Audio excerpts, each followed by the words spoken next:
বিশ্রাম করার জন্য রাতে তারা তাঁবুর ভিতরে অবস্থান করে। এলি বলছিল পথে কোনো ঝামেলা না হলে তারা ক্যাম্প করার জন্য আরও সময় পেত। পাহাড়ের চূড়ায় আসতে পেরে ইটা বেশ খুশি, কিন্তু তার এই খুশিটা বেশিক্ষণ স্থায়ী হয় না। তাকে ওই খারাপ সত্তাটা পজেস করে ফেলে। সাথে সাথে তাকে তাঁবুর ভিতরে আনা হয়। বুঝতে পারছে না তারা এখন কি করবে, তাই তারা ইটার জন্য অন্য লোকদের কাছে সাহায্য চায়। সুযোগ বুঝে ওই লোকগুলো ইটাকে নিয়ে খারাপ কথা বলতে থাকে, যার জন্য তাদের মধ্যে ঝামেলা হয়, মারামারি হওয়ার মতো অবস্থা। অবশ্য একটা লোক তাদের সবাইকে শান্ত করে। তারপর সে ইটাকে দেখতে তাদের তাঁবুতে আসে। সে মোটামুটি ভূত প্রেত আত্মার বিষয়ে অভিজ্ঞ। এখনও তার ব্লিডিং হচ্ছিল। ওই লোকটা সবার প্রথমে ইটার পোশাক পরিষ্কার করতে বলে। তারপর তার কানের কাছে আজান দেয় তারা।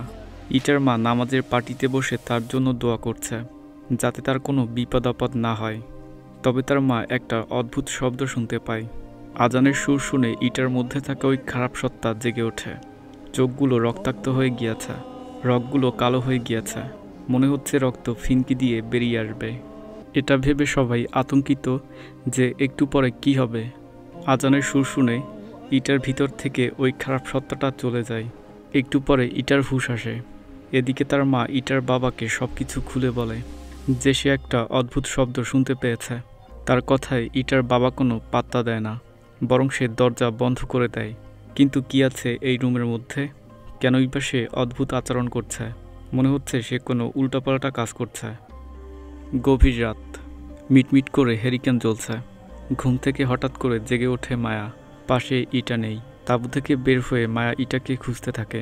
সামনে গিয়ে দেখতে পায় ইটা পাহাড়ের ঢালে বসে আপন মনে নিজের সাথে কথা বলছে, অর্থাৎ সে ওই খারাপ সত্তাটার সাথে কথা বলছে।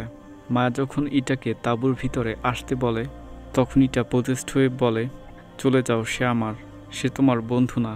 স্পষ্টভাবে মায়া ইটার কাঁধে ওই খারাপ সত্তাটাকে দেখতে পায়। ইটার ভ্রুম ভাঙতে মায়া তাকে একটার পর একটা থাপ্পড় মারতে থাকে, যার জন্য তার হুঁশ আসে। সাথে সাথে তাকে তাঁবুতে নিয়ে আসা হয়। পরদিন সকালবেলা আস্তে আস্তে সবার ঘুম ভাঙে। ইন্দ্রা দেখতে পায় রাতে যারা তাদেরকে সাহায্য করেছে তারা এখানে কেউ নেই।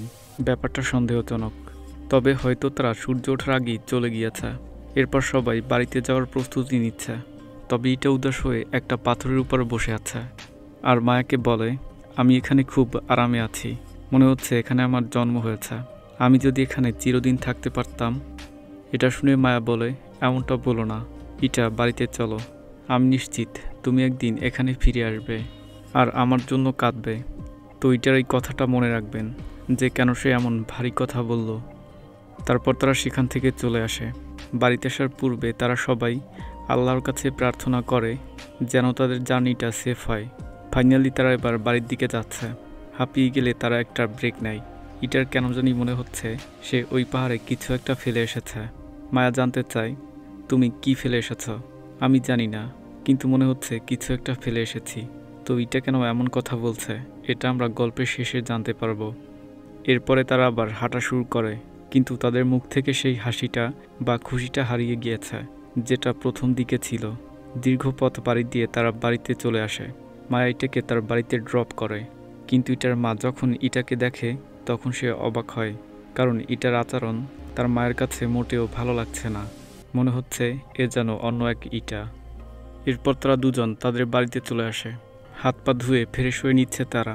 কেউ দরজায় নক করলে তার মা দরজা খোলে। সাথে সাথে সে চমকে যায়, কারণ মাত্রই ইন্দ্রা আর মায়া বাড়িতে এসেছে। তাহলে ঘরের ভিতরে কারা পা ধুচ্ছিল? ক্লান্ত থাকায় তারা যে যার রুমে রেস্ট নিতে চলে যায়। মায়ের মা ওই কূপের কাছে গিয়ে দেখে সেখানে কেউ নেই। এগুলো মোটেও ভালো লাগছে না। মাঝরাতে মায়াকে ঘুম থেকে উঠানো হয় আর বলে ইটার মা কল করেছিল আর সে বলেছে ইটা অবিরাম হেসে যাচ্ছে। তাই তারা ইটার বাড়িতে যায়। দেখতে পায় ইটা অবিরাম হাসছে। তার বাবা মা জানতে চায় ইটার সাথে কি হয়েছে।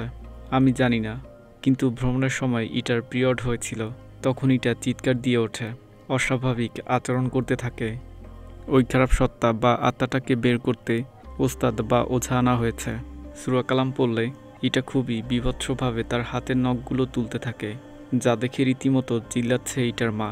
এর থেকে খারাপ কিছু হওয়ার আগে ইটাকে হাসপাতালে নিয়ে আসা হয়। অচেতন করার জন্য তাকে ইনজেকশন পুশ করা হয়।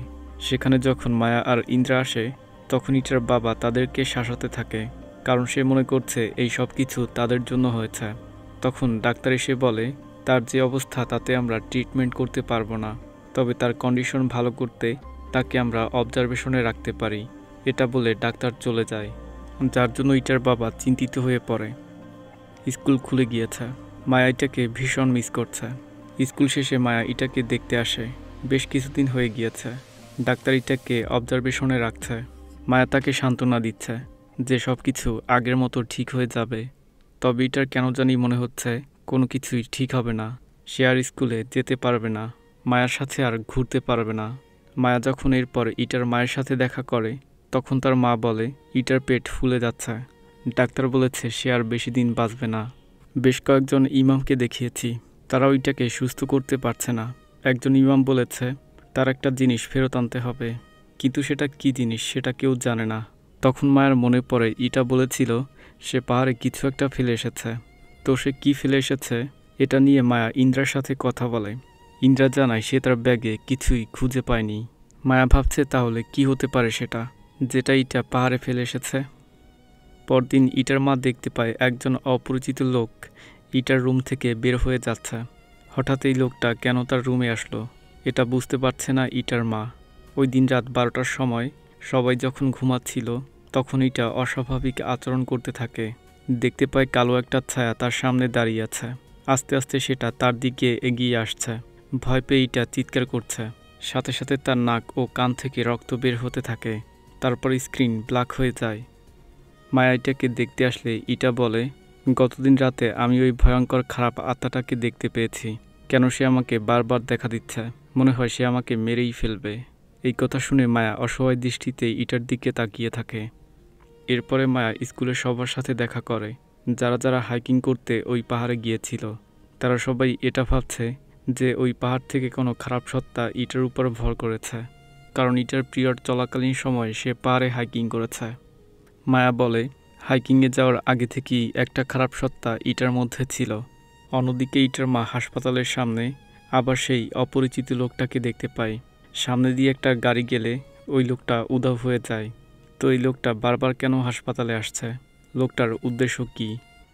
তারপর সবাই ইটার সাথে দেখা করতে আসে। সবাই তাকে আশ্বস্ত করে যে খুব শীঘ্রই সে ভালো হয়ে যাবে।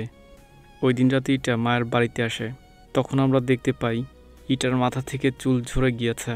মায়া তাকে জড়িয়ে ধরে আর বলে তুমি ফিরে এসেছ, আমি আগের থেকে অনেক সুস্থ হয়ে গিয়েছি। তুমি কেন এখানে এসেছ? আসলে আমি তোমার টি শার্টটা ফেরত দিতে এসেছি। কিন্তু মায়া টি শার্টটা নেয় না, বরং সেটা তাকে উপহার দিয়ে দেয়। তারপর ইটা বাড়িতে চলে আসে। রাত যখন 2টা বাজছিল, তখন ইন্দ্রা মায়াকে ঘুম থেকে জাগিয়ে তোলে আর বলে ইটার কন্ডিশন খুব খারাপ। তাই তারা সাথে সাথে হাসপাতালে ছুটে যায়। তাহলে একটু আগে মায়ের সাথে কে দেখা করেছিল? আসলে ওটা ইটার আত্মা ছিল। বাইরে দাঁড়িয়ে মায়া দেখতে পায় জীবন বাঁচানোর জন্য ইটাকে শক দেওয়া হচ্ছে। পাশেই তার বাবা মা ইটার জন্য আর্তনাদ করছে। অবশেষে ইটা না ফেরার দেশে চলে যায়। বলা যায় ওই খারাপ সত্তা বা জিনটা ইটাকে মেরেই ফেলেছে। ইটার মৃত্যুতে সবাই শোকাহত ছিল। লাশের পাশে বসে ইটা বলে তার মা কাঁদছে, যেন সে মেয়ে হারানোর কষ্টটা সহ্য করতে পারছে না। তখন ইটার মা দেখতে পায় সেই অপরিচিত লোকটা তাদের বাড়ির সামনে এসে তাদের দুর্দশা দেখে রহস্যজনকভাবে হাসছে। তাকে দেখে ইটার মা ক্ষেপে যায় আর বলে তুই এখানে কি করতে এসেছিস? কিন্তু ইটার বাবা ওই লোকটাকে কিছুই বলে না। অবশ্য কিছুক্ষণ পরে লোকটা চলে যায়। ওই দিন ইটাকে দাফন দেওয়া হয়। কবরের পাশে বসে মায়া ইটার জন্য ফুপিয়ে ফুপিয়ে কাঁদছে, কারণ সে ছিল তার বেস্ট ফ্রেন্ড। দৃশ্যপট পরিবর্তন হলে আমরা মায়াকে দেখতে পাই ইটার মৃত্যুতে সে ডিপ্রেশনে চলে গিয়েছে। খাওয়া দাওয়া একদমই ছেড়ে দিয়েছে। পরিবারের কোনো কথাই শুনছে না। ওই দিন রাতে মায়া ইটাকে স্বপ্নে দেখে। ইটা যখন হাইকিং করতে যাচ্ছিল, তখন তার বাবা কালো ব্যাগে করে কিছু একটা দিয়েছিল আর বলেছিল এটা পাহাড় থেকে নিচে ফেলে দিও। কিন্তু ইটা সেগুলো ওই নিষিদ্ধ লেকের পানিতে ফেলে দিয়েছিল যখন সে প্রথমবারের জন্য পজেসড হয়েছিল। স্বপ্নে এটা দেখার সাথে সাথে মায়ার ঘুম ভেঙে যায়। এই জন্যই ইটার মনে হচ্ছিল যে সে পাহাড়ে কিছু একটা ফেলে এসেছে। সাথে সাথে মায়া এই ব্যাপারটা ইটার মাকে জানায়, যা শুনে ইটার মা তার স্বামীকে অর্থাৎ ইটার বাবাকে জিজ্ঞাসা করে আপনি ইটাকে সেই দিন কী দিয়েছিলেন? রুমের ভিতরে আসতে চাইলে ইটার বাবা তাকে বাধা দেয়, কিন্তু ইটার মা জোর করে রুমের ভিতরে ঢুকে পড়ে। ইটার মা দেখতে পায় সেখানে ব্ল্যাক ম্যাজিক করার জন্য অনেক জিনিসপত্র ছিল। ইটার মা জানতে চায় এগুলো কি, সে তার মেয়ের সাথে কি করেছে। তখন ইটার বাবা সত্যি গল্পটা বলে, আমরা ওই যে অপরিচিত রহস্যজনক লোকটাকে দেখতে পেয়েছি, সে হচ্ছে তার বন্ধু। তারা দুজন ব্যবসা করত, দুজনের ব্যবসা ভালোই চলছিল, কিন্তু তার বন্ধু তার ব্যবসায় লস করাতে তার উপর ব্ল্যাক ম্যাজিক করে। প্রতিশোধ নিতে আমিও তার উপর ব্ল্যাক ম্যাজিক করি, যার জন্য উভয়ের ব্যবসা ভালো চলছিল না। তার বন্ধুর ব্ল্যাক ম্যাজিকের কারণে একটা জিন বা খারাপ সত্তা আমাদের বাড়িতে থাকতো, আর সে আমাদের মেয়ের উপর আধিপত্য বিস্তার করতে থাকে। এর জন্যই ইটার সাথে অনেক খারাপ খারাপ বিষয় ঘটছিল, যেমন নাক থেকে রক্ত পড়া, চুল ওঠা ইত্যাদি। ওই দিন তুমি ইটাকে কি দিয়েছিলে? আমি আমাদের বাগানে একটা ডুডু পুতুল পেয়েছিলাম। তো ডুডু পুতুল হচ্ছে বিশেষ একটা পুতুল, যা দিয়ে ব্ল্যাক ম্যাজিক করা হয়। ওই পুতুলটা আমাদের বাড়ি থেকে অনেক দূরে ফেলা লাগতো, এতে ওই বদজিনটা আমাদের বাড়ি থেকে চলে যেত। এর জন্যই আমি ওই ডুডু পুতুলটা ইটাকে দিয়েছি, আর বলেছি পুতুলটা পাহাড় থেকে নিচে ফেলে দিও। কিন্তু এটা এমনটা না করায় হয়তো সে নির্মমভাবে মারা গিয়েছে। তো সব কিছু শুনে ইটার মায়ের হৃদয় ভেঙে গিয়েছে, কারণ তার ভুলের কারণে তাদের একমাত্র মেয়ে মারা গিয়েছে। কিন্তু এখন তো কিছুই করার নেই, ইটা তো আর বেঁচে নেই, তার সাথে সাথে ওই জিনটাও চলে গিয়েছে। এরপর স্ক্রিন এখানে ব্ল্যাক হয়ে যায়। 2009 সাল, গনিং জিডি পাহাড়। তারা আবার ওই পাহাড়ে হাইকিং করতে এসেছে, কিন্তু এবার তাদের সাথে ইটা নেই। মায়া সেখানে যায়, যেখানে বসে ইটা বলেছিল সে একদিন আবার এই পাহাড়ে ফেরত আসবে, আর সে তার জন্য কাঁদবে। সত্যি এখন মায়া ইটার জন্য কাঁদছে, তাকে ভীষণ মিস করছে মায়া। হঠাৎ করে ইটা মায়াকে ডাক দেয়। মায়া পিছনে তাকিয়ে দেখে এটা তো ইটা, অর্থাৎ এটা হচ্ছে ইটার আত্মা। আর এখানে এই মুভিটা শেষ হয়ে যায়।